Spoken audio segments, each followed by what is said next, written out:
यहाँ के लोग बहुत ही नेक दिल और शांत स्वभाव के थे। हर गांव के तरह उस गांव में भी लोग खाने पीने के शौकीन थे। उसी गांव में एक छोटा सा ढाबा था जहां पर मिट्टी के हांडी में बने मटन और खिलखिलाते चावल मिलता था।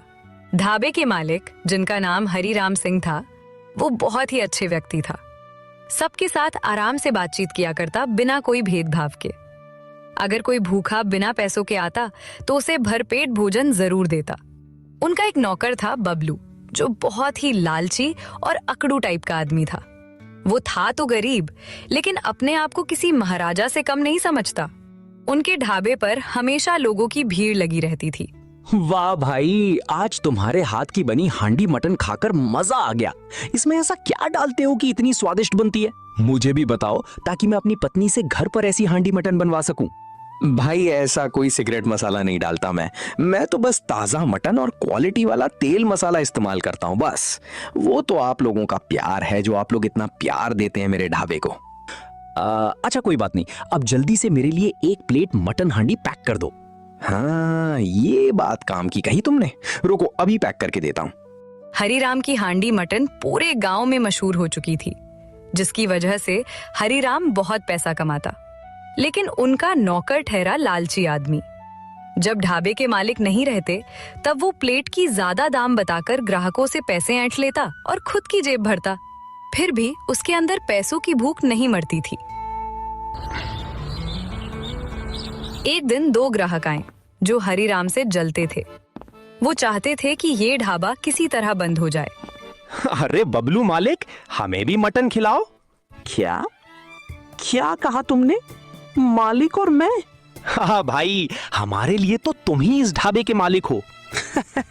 अरे नहीं भाई, मैं तो नौकर हूँ। नहीं नहीं, मालिक तो वही होता है ना जिसकी वजह से ढाबा चलता हो। अब तुम ही सोचो, ढाबा किसकी वजह से चलता है? लोग यहाँ तुम्हारे हाथ की बनी हांडी मटन खाने आते हैं, ना कि हरीराम की। मालिक तुम्हें होना चाहिए, उस हरीराम को नहीं। बात तो सही कह रहे हो भाई, सारा काम तो मैं ही करता हूँ। चलो ठीक है, हाँ, हम चलते हैं। दोनों बबलू की कान भरकर चल देते हैं। रात को जब बबलू अपने घर में सो रहा था, तब दोनों की बात बबलू के दिमाग में चलने लगी। बात तो सही कहा है उन लोगों ने, ढाबा मेरे वजह से चलता है, ना कि उस हरीराम की वजह से। और वैसे भी जितना पैसा वो मुझे देता है, उस हिसाब से तो मैं अमीर बन ही नहीं पाऊंगा। मैं कल जाके बोल दूंगा कि कोई और ढूंढ लो। मैं अब अपना ढाबा खुद खोलूंगा और मालिक मैं खुद रहूंगा। बबलू को ये पता नहीं था कि ढाबा उसके वजह से नहीं, बल्कि हरीराम की व्यवहार से चल रहा था। सुबह हुई, ढाबा खुला, भीड़ भी लगी, लेकिन रात की बात बबलू के दिमाग में घूम रही थी। तभी बबलू बोलता है, मालिक, मुझे अब यहाँ काम नहीं करना है। क्यों, क्या हुआ बबलू? कुछ नहीं मालिक, अब आप कोई और ढूंढ लो, मुझे नहीं करना है काम यहाँ। ऐसा कहकर बबलू वहां से चला जाता है। हरीराम को कुछ समझ नहीं आया। अगले दिन बबलू ने ठीक ढाबा के सामने ही अपना हांडी मटन का ढाबा खोला। ये देख हरीराम कुछ सोचता है, फिर बबलू के पास जाकर बोलता है, ये तो गलत बात है बबलू। तुम मेरे ढाबे से सीखे कि हांडी मटन कैसे बनता है, और अब मेरे ढाबे के सामने ही तुमने अपना ढाबा खोल लिया। तुम क्या कर रहे हो? ये मेरा ढाबा है हरीराम जी। हरीराम जी, अब तुम मेरे नाम से बुलाओगे मुझे? और नहीं तो क्या, अब मैं नौकर नहीं मालिक हो गया हूँ। और बात जब बराबरी की हो तो उसमें नाम ही लिया जाता है। यहाँ मैं कुछ भी बनाऊं, कुछ भी बेचूं, हाँ आपको क्या? ये कैसे हो सकता है? मैं तुम्हें अपने सामने ढाबा नहीं खोलने दूंगा, चाहे कुछ भी हो जाए। आप होते कौन हो मुझे रोकने वाले? और वैसे भी आपको बताया ना, ये ढाबा मेरा है, तो मैं अपने ढाबे में जो भी करूं, आपको क्या परेशानी है? मुझे कोई परेशानी नहीं है, तुम कुछ भी बनाकर बेचो, लेकिन तुम हांडी मटन मत बनाकर बेचो, क्योंकि मैं भी यही बनाता हूँ। मैं तो हांडी मटन ही बनाऊंगा और बेचूंगा भी। अगर रोक सकते हो तो रोक कर दिखाओ।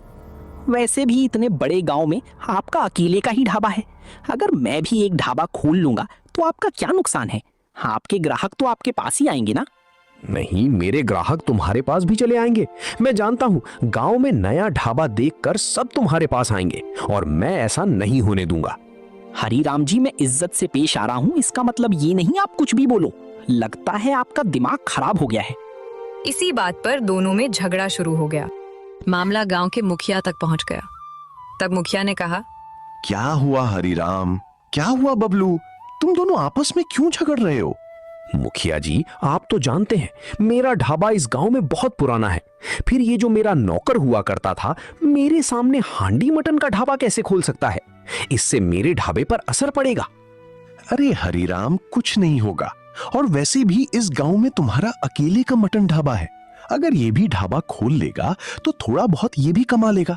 और सब स्वाद पर निर्भर करता है। जिसकी हांडी मटन स्वादिष्ट होगी वही ज्यादा कमाएगा। अगर तुम्हारी हांडी मटन अच्छी है तो तुम कमाओगे, और अगर बबलू की हांडी मटन अच्छी है तो ये कमाएगा। हाँ, बिल्कुल सही कह रहे हैं मुखिया जी।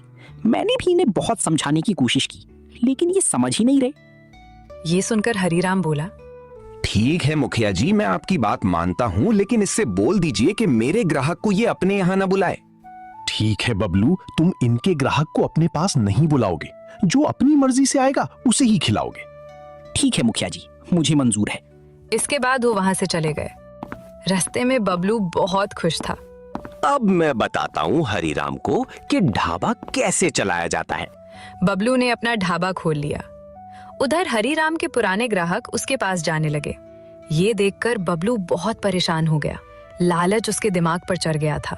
वो सोचता है, इस हरीराम की ढाबे को पहले मुझे बंद करना होगा, कैसे भी, नहीं तो मेरा ढाबा नहीं चलेगा। बबलू ने तय किया कि वो अपना मटन का दाम कम करके बेचेगा, चाहे उसे नुकसान ही क्यों ना उठाना पड़े। उसने जो थाली 140 रुपए की थी उसे 70 रुपए में बेचने लगा। कम कीमत होने की वजह से सब लोग बबलू के ढाबे पर मटन खाने जा रहे थे, जिसके बाद उसके ढाबे पर बहुत भीड़ लग गई। ये देखकर बबलू बहुत खुश हुआ, लेकिन ये सब देखकर हरीराम बहुत परेशान हो गए। लेकिन सोचता है, अब बात यहाँ हार जीत की आ गई। मैं नहीं हार सकता। चल बच्चू, तू जैसे चलेगा मैं भी तुझसे 4 कदम आगे ही चलूंगा। हरीराम ने भी अपनी थाली की दाम 50 रुपए कर दी। ये देखकर बबलू को बहुत गुस्सा आया। ये क्या, इस हरीराम ने तो मेरे से भी अपना हांडी मटन की कीमत कम कर दी। मैंने तो 70 रुपए का किया है, लेकिन इसने तो 50 रुपए की कर दी। अब मुझे कोई दूसरा तरीका अपनाना पड़ेगा। मैं किसी को भी अपने सामने टिकने नहीं दूंगा। बबलू ने मटन में मिलावट चालू कर दी, जिससे मटन का दाम मेकअप रहे। लेकिन हरीराम पहले जैसे ही क्वालिटी वाला मटन चावल 50 रुपए में देने लगा, जिसके बाद सब लोग बबलू का ढाबा छोड़कर हरीराम के ढाबे पर जाने लगे। तभी एक ग्राहक बोला, वाह भाई, तुमने अपनी हांडी मटन की कीमत कम करके हम गरीब लोगों के लिए और मजा करा दिया। हाँ भाई, तुम लोगों के लिए तो मैं इसकी कीमत 20 रुपए भी कर दूंगा, लेकिन तुम लोग बस मेरे ढाबे पर आते रहो। क्यों नहीं, हम तो सिर्फ तुम्हारे ही ढाबे पर आएंगे। वैसे भी तुम्हारे अलावा यहाँ कोई अच्छी हांडी मटन नहीं बनाता, और तुम्हारा ढाबा वैसे भी इस गांव में बहुत पुराना है। हाँ, लेकिन कुछ लोग मुझसे ही सीखकर मेरा ही मुकाबला करने आ गए हैं। अरे तुम बहुत ध्यान मत दो भाई, तुम अपना काम करो, क्योंकि अगर तुम इतनी स्वादिष्ट हांडी मटन इतनी कम कीमत में बेचोगे तो कोई दूसरी जगह क्यों जाएगा। दूसरे दिन एक बूढ़ा आदमी बबलू के ढाबे पर आया। बेटा, एक प्लेट मटन कितने की है? एक प्लेट 70 रुपए की है, बताइए कितनी प्लेट दूं? मेरे पास केवल 20 रुपए हैं और मैंने सुबह से कुछ नहीं खाया है। अगर इतने में कुछ खाने को मिल जाए तो दे दो। मैंने यहाँ कोई लंगर नहीं लगाया है। वैसे भी मैंने अपनी हांडी मटन की कीमत आधी कर रखी है, और अब तुम चाहते हो कि मैं तुम्हें 20 रुपए में दे दूं। तुम्हें यहाँ 20 रुपए में कुछ नहीं मिलेगा। जब तुम्हारी जेब में 70 रुपए हो तब आना। अब यहाँ से जाओ। ये सारी बातें दूर खड़ा हरीराम सुन लेता है और उस बूढ़े आदमी को अपने ढाबे पर लेकर जाता है और उसे हांडी मटन की प्लेट देते हुए कहता है, ये लीजिए काका, आराम से खाइए। लेकिन बेटा, मेरे पास इतने पैसे नहीं है कि मैं ये प्लेट खरीद कर खा सकूं। अरे काका, क्या मैंने आपसे पैसे मांगे? नहीं ना, आप बस जी भर कर खाइए, पैसों की चिंता मत कीजिए। धन्यवाद बेटा, आज तुमने एक भूखे इंसान का पेट भरा है। मेरा आशीर्वाद है, जब भी कोई तुम्हारे साथ बुरा करेगा तो आगे चलकर उसका भी भला नहीं होगा, उसके साथ भी बुरा ही होगा। समय धीरे धीरे बीत रहा था। अपने लालच के चक्कर में बबलू को नुकसान पर नुकसान हो रहा था, लेकिन वो सिर्फ हरीराम को नीचा दिखाना चाहता था, जिसकी वजह से बबलू सारी हदें पार कर रहा था। और एक दिन वो खुद से कहने लगा, अगर ऐसा ही चलता रहा तो सिर्फ इसका ही नहीं बल्कि मेरा ढाबा भी बंद हो जाएगा। क्यों ना मैं इस हरीराम का ढाबा ही जलवा दूं, जिससे उसका ढाबा जल जाएगा और वो यहाँ से भाग जाएगा। नहीं नहीं, मुझे ऐसा नहीं करना चाहिए। ऐसा कहकर वो अपने काम में लग जाता है।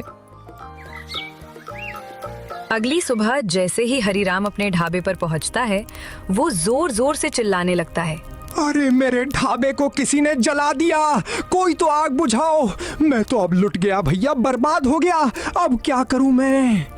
पूरा गांव वहां इकट्ठा हो जाता है और सब लोग हरीराम के जलते हुए ढाबे को देखने लगते हैं, लेकिन किसी को समझ नहीं आता कि ये सब किसने किया।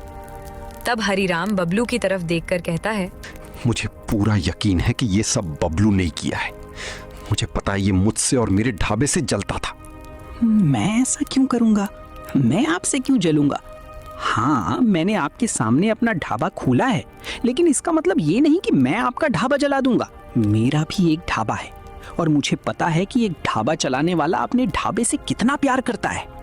मैं बर्बाद हो गया, लुट गया मैं तो। हरीराम बहुत दुखी हो जाता है और वहां से चला जाता है। बबलू बहुत खुश था क्योंकि हरीराम ने अपना ढाबा बंद जो कर दिया था। उसने अपनी हांडी मटन फिर से 140 रुपए की कर दी थी और लोग मजबूरी में उसी के पास मटन खाने जाते थे। एक दिन मुखिया उसके ढाबे पर मटन खाने आया। ये क्या बात हुई? जैसे ही हरीराम ने अपना ढाबा बंद किया, तुमने अपनी हांडी मटन की कीमत बढ़ा दी। ये बिल्कुल सही नहीं है बबलू। मुखिया जी, अब आपको तो पता ही है कि मटन कितना महंगा हो गया है और फिर हांडी मटन बनाने में कितना समय लग जाता है। मैं लोगों को मिलावटी मटन नहीं खिलाना चाहता, इसलिए मैंने कीमत थोड़ी बढ़ा दी है ताकि स्वाद में कोई कमी ना आए। ठीक है, भले ही तुम कीमत बढ़ा देना, लेकिन मिलावटी चीज मत बेचना। चिंता मत कीजिए मुखिया जी, वैसे भी आप हमारे पुराने ग्राहक हैं, मैं आपसे क्यों झूठ बोलूंगा। मुझे अपना ढाबा चलाना नहीं है क्या? बात तो तुम सही कह रहे हो। चलो, अब मेरे लिए भी मटन की प्लेट लगा दो और 2 प्लेट पैक भी कर देना। इसके बाद बबलू हांडी मटन बनाने में लग गया, लेकिन वो अभी भी मटन में मिलावट करता। जो मटन रात को बच जाता, उसे भी वो दूसरे दिन मिलाकर बेच देता। समय धीरे धीरे बीत रहा था। एक दिन की बात है, मुखिया ने बबलू को बुलाया। जब बबलू वहां पहुंचा तो उसने देखा कि हरीराम पहले से ही वहां मौजूद था। मुखिया बहुत गुस्से में था और उसने बबलू से कहा, क्यों बबलू, मैं क्या सुन रहा हूँ? तुम मिलावटी हांडी मटन बेच रहे हो और तुमने ही हरीराम का ढाबा भी जलवा दिया है। नहीं मुखिया जी, हरीराम झूठ बोल रहा है, मैंने कुछ नहीं किया। मैं ऐसा क्यों करूंगा? अच्छा मुखिया जी, आप इससे जरा ये पूछिए कि इसे कैसे पता चला कि मैंने आपको ये बात बताई है कि इसने मेरा ढाबा जलवा दिया। ये सुनकर मुखिया चौंक गया। हाँ बबलू, मैंने तुम्हें ये नहीं बताया कि हरीराम ने तुम पर आरोप लगाया है। फिर तुमने हरीराम का नाम क्यों लिया? जब वो यहाँ खड़ा है तो उसी ने आपको बताया होगा ना, और कौन बताएगा? नहीं, मुझसे ये बात हरीराम ने नहीं बल्कि नीरज ने कही थी, क्योंकि उसका कहना है कि तुमने उसी से हरीराम का ढाबा जलवाया था और इसके लिए तुमने उसे पैसे भी दिए थे। बबलू के पांव तले जमीन खिसक गई। उसे नहीं लगता था कि उसकी सच्चाई सबके सामने आ जाएगी, क्योंकि हरीराम का ढाबा उस बबलू ने ही नीरज को पैसा देकर उससे जलवाया था। तभी नीरज सबके सामने आता है। हाँ मुखिया जी, यही सच है। बबलू ने ही मुझे पैसा दिया था और मैंने ही हरीराम के ढाबे में आग लगाई थी। मैं पैसों के लालच में आ गया था। मुझे माफ कीजिए मुखिया जी, ये आदमी जैसा दिखता है वैसा है नहीं। बहुत ही लालची आदमी है ये बबलू। उसकी बात सुनकर हरीराम ने मुखिया से कहा, मुखिया जी, मैंने आपको पहले ही कहा था कि मेरे ढाबे को जलाने में बबलू का ही हाथ है, लेकिन आपने मेरी बात पर भरोसा नहीं किया। लेकिन किसी ने सच ही कहा है, चोरी कितना भी छिपा लो एक दिन सामने आती जरूर है। अब सच सच बताओ बबलू, तुमने हरीराम का ढाबा क्यों जलवाया? और इतने दिनों से तुम लोगों को बासी बचे मटन को दूसरे दिन मिलाकर खिला रहे थे। मैंने तुमसे उस दिन भी कहा था, लेकिन तुमने मुझे उस दिन अपनी मीठी मीठी बातें करके फंसा लिया। मुझे माफ कर दीजिए मुखिया जी, मैं लालच में अंधा हो गया था। मैं नहीं चाहता था कि कोई मेरे सामने अपना कारोबार खड़ा करे, इसीलिए मैंने ये सब किया। मैं जैसे तैसे तो नौकर से मालिक बना था। मुझ में बहुत घमंड आ गया था मुखिया जी, मुझे माफ कर दीजिए। अच्छा, तो तुम इसके लिए इतना सब करोगे? तुमने बहुत बड़ा अपराध किया है। तुमने ना सिर्फ हरिराम का ढाबा जलवाया, बल्कि हमारी सेहत के साथ भी खिलवाड़ किया है। अब तुम्हें इसकी सजा मिलेगी। नहीं नहीं मुखिया जी, मुझे माफ कर दीजिए। मालिक, आप भी मुझे माफ कर दीजिए। लालच का पर्दा अब मेरे आंख से हट गया है। लालच में आकर मुझसे बहुत बड़ी गलती हो गई। मुखिया जी, मालिक का जो भी नुकसान हुआ है मैं वो भरने के लिए तैयार हूँ। वो तो तुम्हें भरना ही पड़ेगा, और तुम मेरे अगले आदेश तक अपना ढाबा भी नहीं खोल पाओगे। नहीं मुखिया जी, मैं अब कोई ढाबा नहीं खोलूंगा। मालिक, मुझे आप काम पर रख लीजिए। मैं अब कोई गलत काम नहीं करूंगा। बस एक बार मुझे माफ कर दीजिए। ठीक है बबलू, मैं तुम्हें एक और मौका देता हूं। ना कि इसीलिए कि तुम नौकर बनो, बल्कि इसीलिए कि तुम्हें तुम्हारी गलतियों का एहसास हो गया है। अगर तुम ये ढाबा ईमानदारी से चलाते तो मुझे कोई दिक्कत नहीं होती, लेकिन तुमने लालच किया। अब लालच का परिणाम तो देख ही लिए। चलो, अब मैं तुमको अपने ढाबे का 50% का मालिक बनाता हूं। अब से ईमानदारी से काम करना बस। धन्यवाद मालिक, आपने मुझे माफ कर दिया। मेरे लिए यही बड़ी बात है। उसके बाद बबलू मन लगाकर ईमानदारी से हरिराम के साथ काम करने लगा। लालच का परिणाम हमेशा गलत ही होता है, ये बात हम सबको याद रखनी चाहिए। तो दोस्तों, हमारी ये कहानी यहीं पर खत्म होती है। हमारे